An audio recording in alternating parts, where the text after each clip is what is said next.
자, 오늘 아침 주요 뉴스 키워드와 함께 자세히 분석해보는 시간입니다. 오늘도 역시 김대호 박사 나오셨습니다. 박사님 어서 오십시오. 네, 반갑습니다.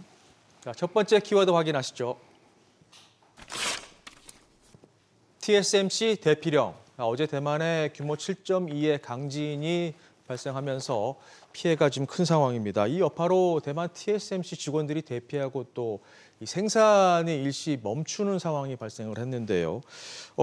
글로벌 반도체 위탁 생산에 매우 큰 비중을 차지하고 있기 때문에 업계 우려가 지금 큰데 우리 입장에서는 지금 이 상황을 어떻게 바라봐야 되는 건가요? 지진은 대만에서 일어났는데 그 지진 쇼크는 한국 반도체 업체로 떨어지고 있는 아주 묘한 상황입니다. 네. 대만에 지진이 일어나는 게 어제 오늘은 아니고 대만은 수시로 지진이 일어납니다. 이른바 불의 골이라고 그래서 태평양 지역의 지진대가 사실은 일본보다도 대만, 일본은 사실은 고리로 연결이 돼 있고 그동안에 대만의 빈도가 일본 빈도보다 결코 적지 않았습니다. 여러 번 대만에 지진이 일어났을 때 당시에 TSMC 여러 가지 혼란을 겪고 셧다운돼서 일주일, 2주일간 완전히 문을 닫는 일도 있었거든요. 그런데 그때 우리나라 삼성전자나 하이닉스 주가는 크게 올랐었더랬어요. 왜냐하면 어부지리 효과라고 그럴까요? 경쟁사인 대만의 TSMC 뿐만이 아니라 대만에는 UMC, 미디아텍을 비롯한 엄청나게 많은 반도체 회사들이 있습니다. 네. 반도체 생태계가 우리보다 훨씬 더 풍부하죠.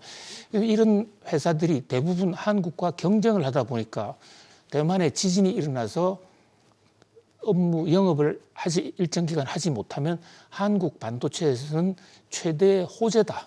이래서 사실 내놓고는 웃지 못했지만 화장실에 가서 웃고 이런 적이 있었더랬어요. 환사 이익을 기대할 수밖에 없는 상황이죠. 예, 그런데 이번에는 TSMC 주가는 크게 흔들림이 없었는데 한국의 반도체 주가들 와르르 무너졌고 특히 삼성전자, SK하이닉스는 거의 4%가량 떨어지는 그런 날벼락을 맞았는데요. 자, 이유는 뭐냐?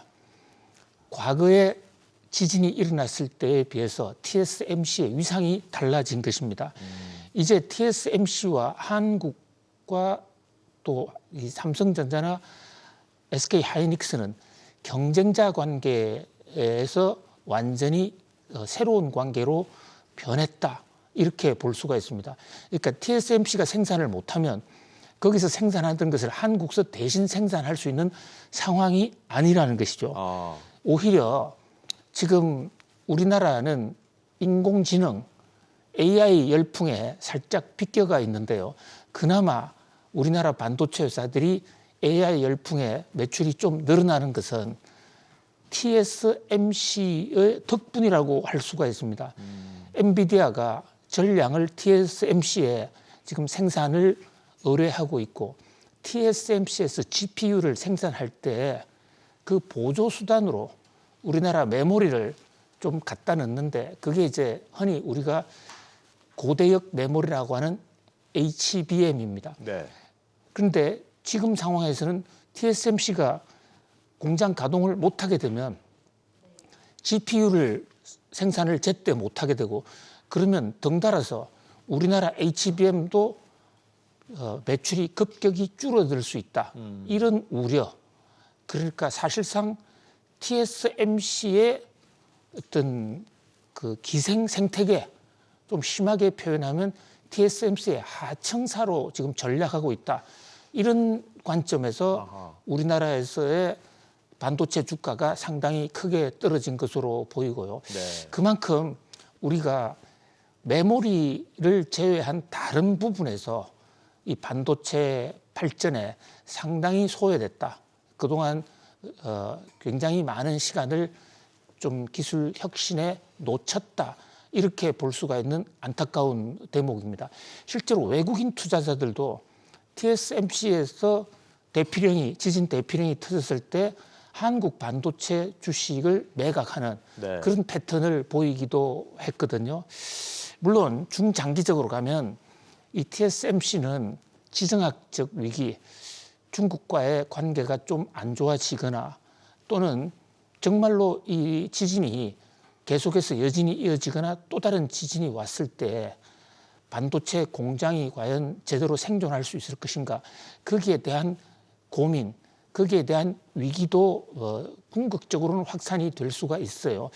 그런 면에서는 우리나라 반도체, 지진에서 비교적 안전한 우리나라 반도체 회사들이 좀 더 유리한 입장에 있다, 이렇게 볼 수가 있겠습니다. 그러나 네. 어떤 경우에도 경쟁력에서 뒤지면 아무리 우리나라 땅이 지진에서 안전하다 한들 그 TSMC의 대체 어떤 지로서의 그 효과를 발휘할 수가 상당히 어렵다. 그런 면에서 이번 대만 지진으로 인한 TSMC 대피령, 그에 따른 각국의 주가 반응을 보면서 우리나라 반도체와 대만 TSMC의 격차가 점점 벌어지고 있구나, 이런 안타까운 생각을 하지 않을 수 없습니다. 네. 현재 상황을 다시 좀 정리를 하면 HBM은 SK 하이닉스가 TSMC에 주면 그걸 TSMC가 조립을 해서 GPU를 만든다. 그렇게 보니까 연쇄적으로 이게 충격이 좀 증폭이 돼서 우리 쪽이 좀 커질 수밖에 없는 이런 구조군요.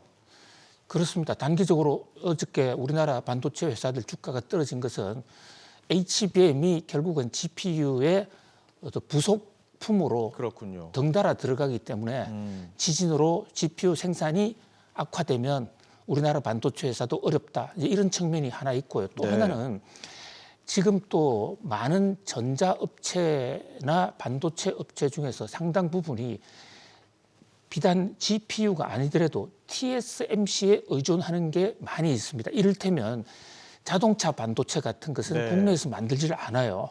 그러니까 우리나라는 시스템 반도체 자체에 거의 투자를 하지 않았기 때문에 그런 것들은 결국은 다른 산업의 부가가치를 높여주는 것인데, 공급 물류망이 생겨서 TSMC가 제대로 반도체를 만들지 못하면 전체 전자산업에 충격이 올 수 있다. 네. 삼성전자는 이런 부분에서 직접 전자제품을 만드는 업체 입장에서는 또 다른 어떤 후폭풍, 쇼크를 받은 것으로 네. 그렇게 보여집니다. 그렇군요. 단순 경쟁 관계가 아니라는 게 좀 씁쓸한 상황인 것 같습니다. 자, 계속해서 다음 뉴스 키워드 보시죠.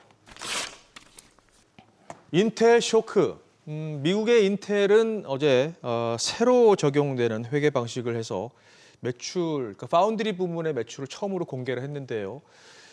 이 방식대로 해보니까 삼성전자를 뛰어넘어서 2위까지 오르는 것으로 지금 집계가 됐습니다. 그런데 여기서 주목해 볼 부분은 영업 손실이 9조 원이나 됐다는 겁니다. 이거는 어떻게 봐야 되는 겁니까? 예, 인텔이 파운드리 공장을 이제 막 시작을 했습니다.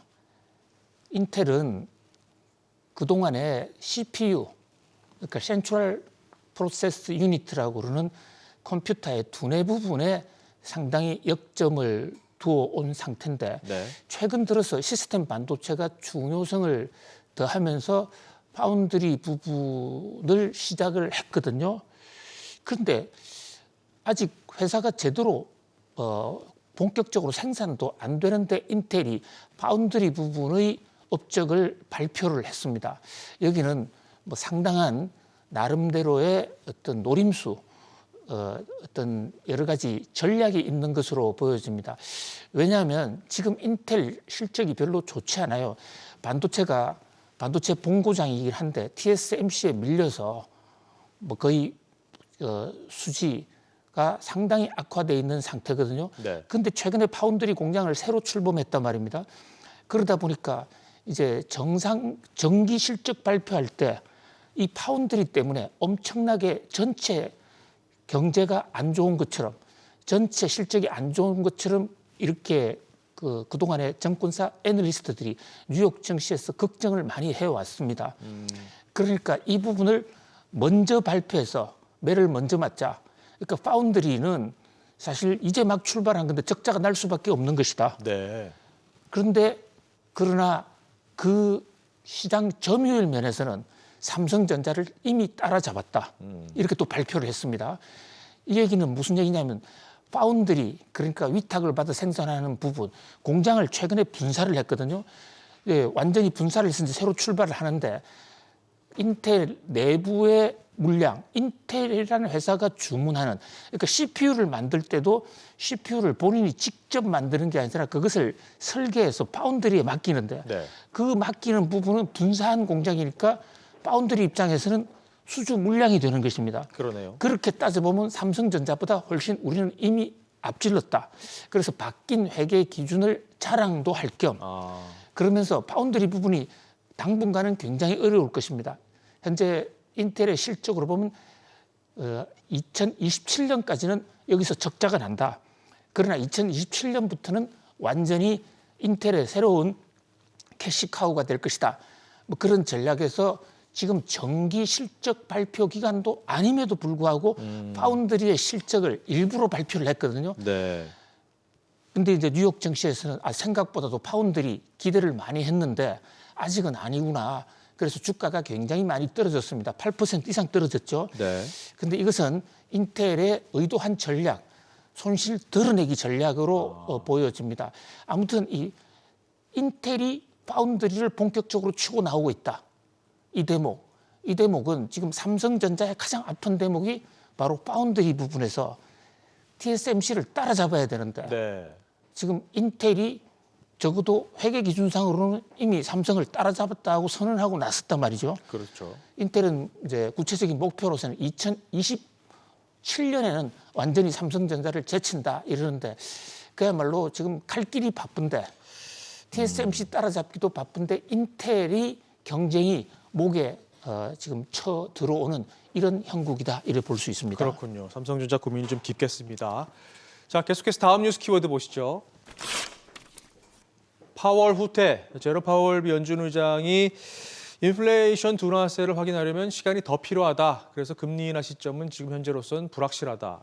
이렇게 얘기를 했습니다. 뭐 새로울 건 없습니다만 계속해서 지금 이런 분위기의 발언이 나오고 있다는 거는 결국 시장의 금리 인하 기대감은 더 약해질 수밖에 없는 상황인 거잖아요. 예, 제롬 파월 연준 의장의 특징은 오락가락 갈팡질팡 한 번은 비둘기했다가 한 번은 매파했다는 게 뭐 특징이라면 특징인데 네.